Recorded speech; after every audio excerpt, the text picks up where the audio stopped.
Ian, how are you? Good, Craig. How are you on this lovely afternoon here in Sydney? Yeah, it's beautiful, isn't it? Welcome to episode 25 of HubShots. Yes, it's all about inbound marketing with Mads Nielsen. Mads Nielsen, yeah, it's an excellent interview. You know, have you ever heard this expression? It doesn't matter what the question is, the answer is HubSpot.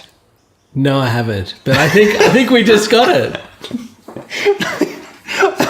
Well, I said it in all the other takes for this intro.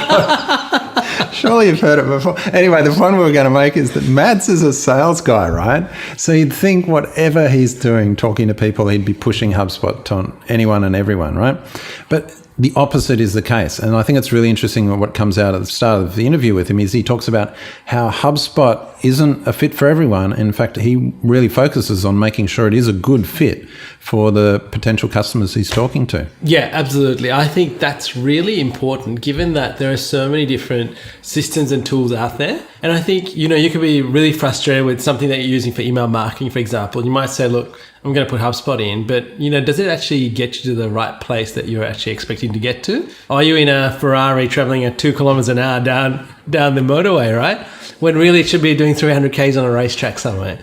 So again, are you using the right tool and does it fit with what you're after? Because that's the key thing.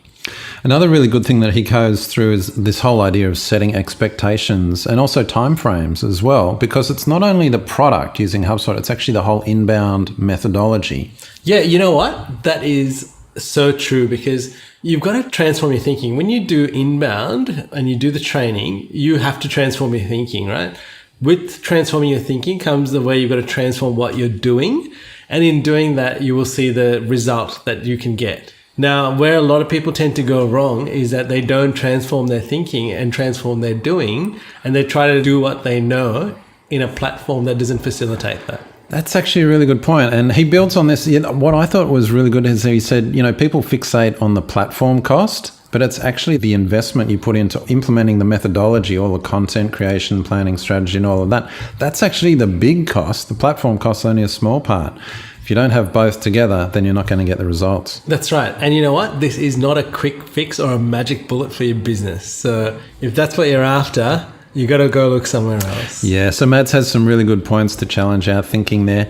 We'll throw to the interview now, but make sure you wait till the end for that pearl of wisdom. Yeah, it's a cracker. So get your notepads out, take some notes, and implement what he's saying because you know what? I think that could make a massive difference in your business. All right, take it away, Mads. Now, Mads, tell us what you do at HubSpot in Asia Pacific. Oh boy, what don't I do?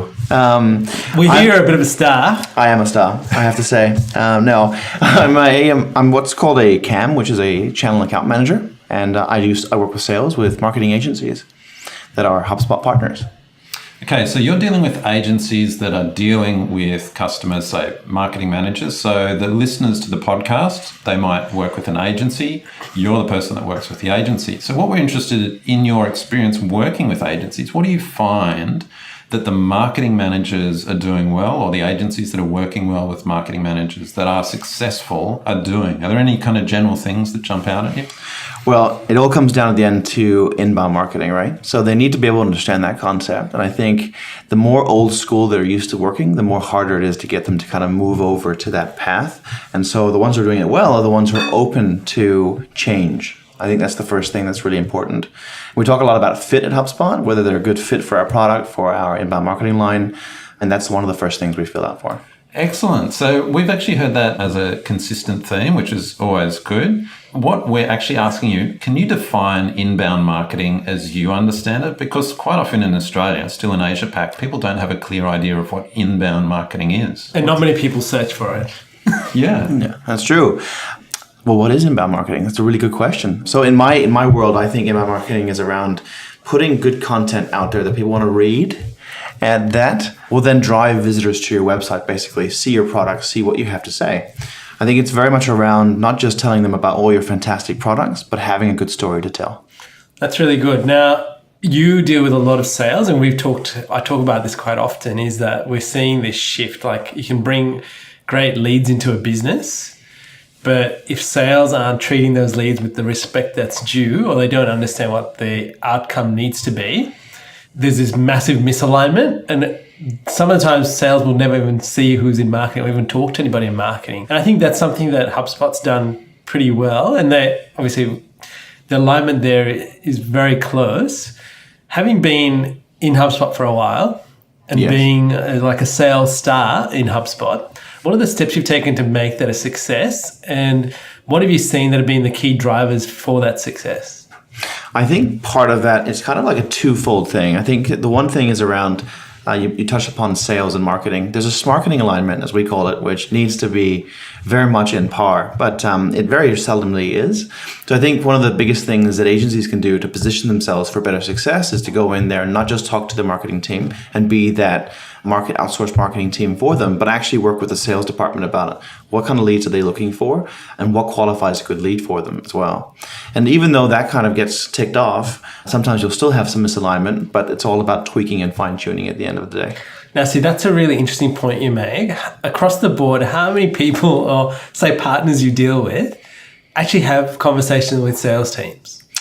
About 20%. Yeah, so that's what I thought, because it's really interesting, because in our agency, we seem to have a lot of conversations with head of sales now first before we even get to marketing. Yeah. And I'm seeing this shift because people, they have huge sales teams. People don't want to talk to them because they know they can get the information, or they want to talk to the engineers that have the information. And so we're seeing this massive shift in the market. And I guess sales directors are finding that they need to find other ways to get to their market. So inbound is a great way to do that. But I just find, I think on our side, education is becoming really big, like understanding, they need to understand what they're getting and how they can get it. But I think a lot of it is going to fall on maybe marketing managers, but also even agencies to educate some of these people. I'd have to agree. I think agencies who start with sales get a more insight and in-depth knowledge into what is actually causing revenue at the end of the day to be generated. And so if you use the sales team to a more effective, marketers seem to think that they know a lot of things and they can push out a lot of good leads for the sales team. The sales team sit back and go, no, they don't. So it's a bit of a give and take when it comes to that. But I think that if you can nail the sales process in terms of what they're looking for, you can actually really help that on your inbound path, on what kind of content to write about, and to specify more around personas, because that really helps the sales team at the end of the day. And what everyone's looking for is revenue.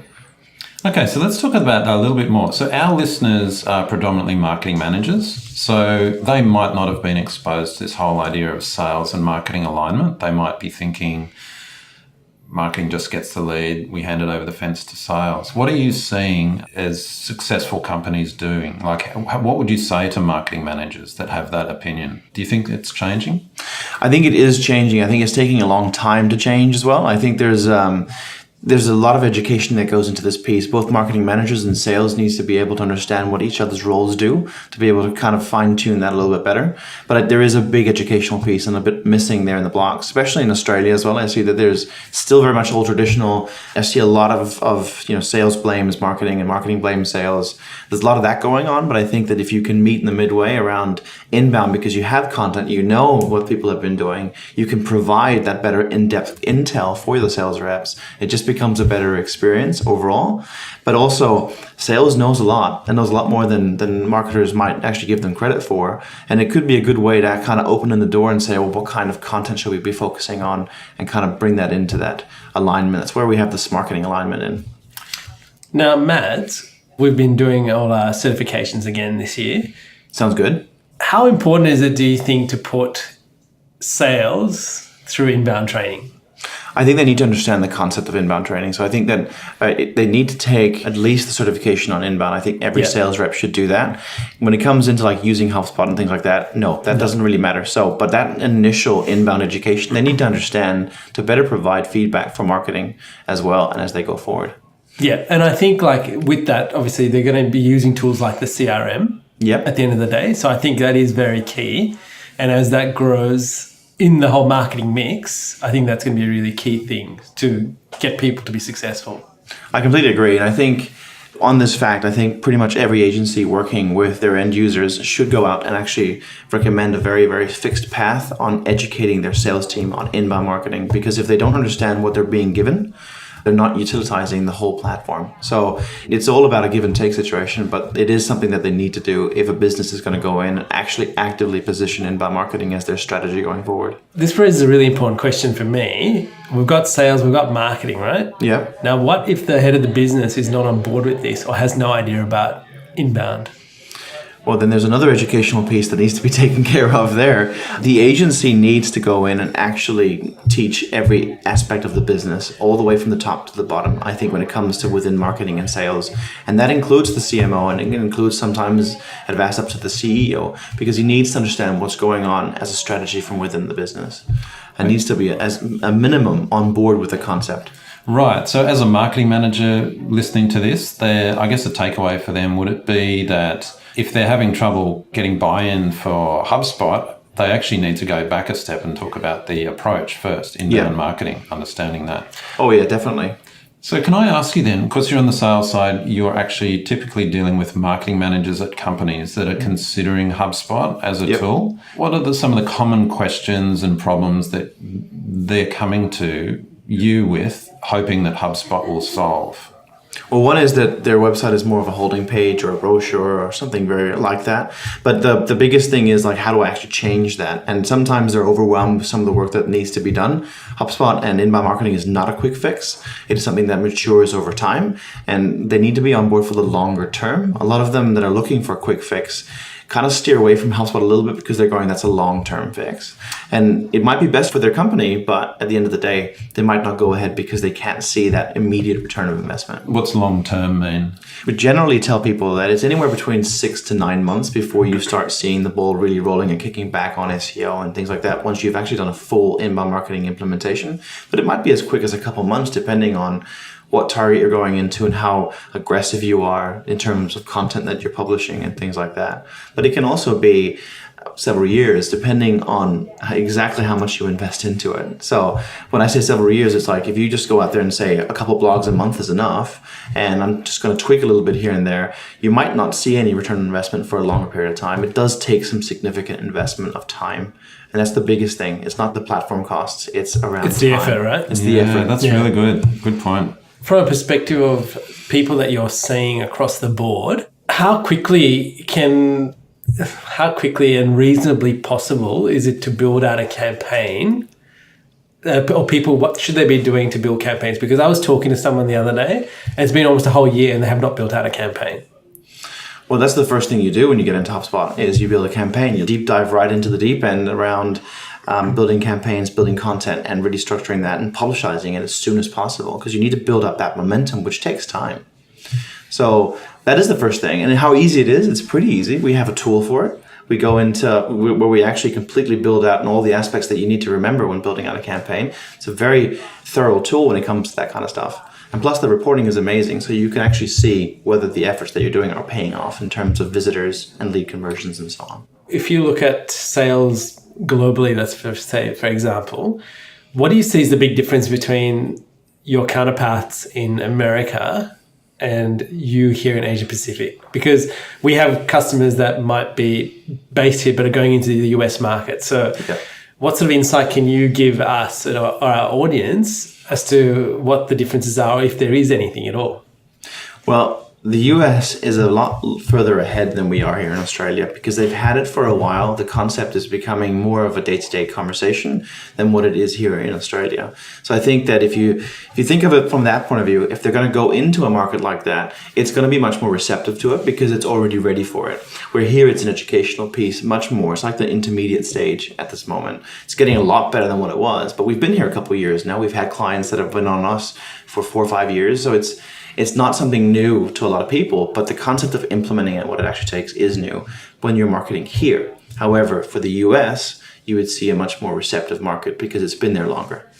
That's actually an opportunity for marketing managers in Australia then. We're still behind in a sense, and so there's actually opportunity before everyone's on board to actually jump in now and get started. Oh, definitely. It's something to remember as well that eventually this will be the way people market, and it is something that we're merging into. Traditional marketing is more or less dying off because people are blocking out all the traditional ways of marketing and advertising. So it is something that is emerging, and the quicker you get on board, the more stronger you'll be in the long run. What's one pearl of wisdom you can give us? Ooh. So that's always tough because you learn so much every year. But I think... Well, let's say in the last 12 months. Last 12 months. Okay. Well, I think one of the things that I found is you have to continue to set the bar a little bit higher every time you kind of move yourself through your progress. Nice. So for me, personally, it's always been to get more requirements out of my agencies. And I think you guys will see the funnel of that later on. But I think you should continue to move your bar for yourself. You need to continue to push yourself to improve. You can't just sit and rely on what you knew because things change constantly. Well, thank you, Mads. I love that last point. Continual incremental improvement, right? Yes. A bit like Kaizen, isn't it? 1% improvement every day. Ah, yes, of course. You know, and over time, you'll see a massive change. Definitely. Now, just recapping on just two of those points, I really wanted to reiterate his whole point there about making sure your customer is a good fit. Now, he was talking about HubSpot, making sure that HubSpot prospective customers are fit for HubSpot's products, right?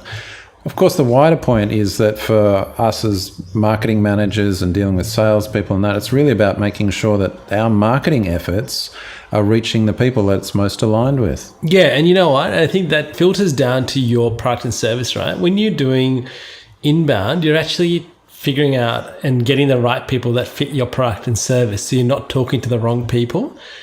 Same thing with what Mads was talking about. I think that's really a key. The more refined, the better you get at that, the better your result will be at the end of the day. Yeah, and he talks about personas and just making sure your personas are up to date. And what's going to be great in our next interview next week with Varun is we build on this whole idea around personas and making sure they're up to date. That's right. And I think, you know, one of the other things is that starting the inbound conversation with sales and even getting sales to do the inbound certification could probably transform the way they think about what you have to do as a marketing manager and vice versa, because I think that's always the point where things break down is we're talking two different languages. Once we all get on the same page with the same language, then we can see things happening. Yeah, and the real takeaway here for marketing managers listening to this is quite often marketing has brought HubSpot into the company and they're embracing inbound. Yes. But the rest of the company isn't on board with it yet because they're not aware of it. It's not like they're objecting to it. They just don't understand the concepts.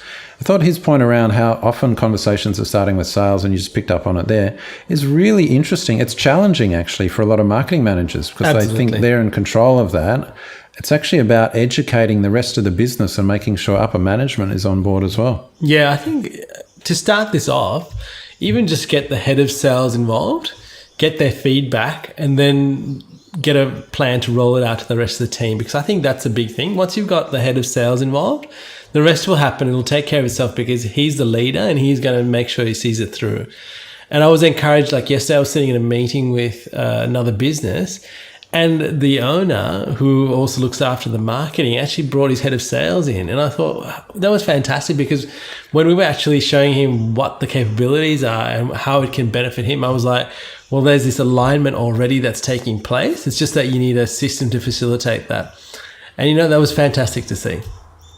All right. Well, thanks again to Mads. So many gems there to take away, and hope our listeners enjoyed it too. We'd love their feedback. Yeah, so talk to us on Twitter. Leave us a comment. On Facebook. On Facebook or on the site. And I'll see you again next week, Ian. See you, Craig. Hey there. Thanks for listening to this episode of HubShots. For show notes and the latest HubSpot news and tips, please visit us at hubshots.com.